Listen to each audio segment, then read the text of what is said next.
kiisud. See on Airi.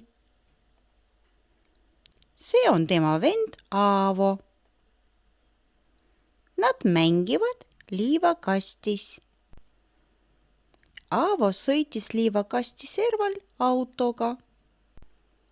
Airi tõstis kühvliga liiva endale sülle.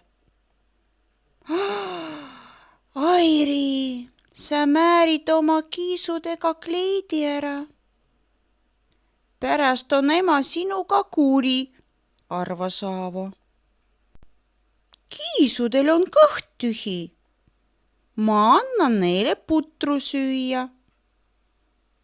Aavo valas kastekannust loigu maha. Kiisud võivad tulla siia piima limpsima. Kui neil on kõht täis, küll nad siis tagasi su kleidile lähevad. Nii kiisud ka tegid. Sõnavara.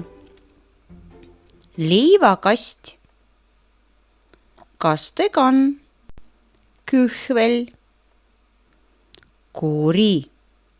Ema on kuri. Kiisud, puder, valama, veeloik, piim, limpsima.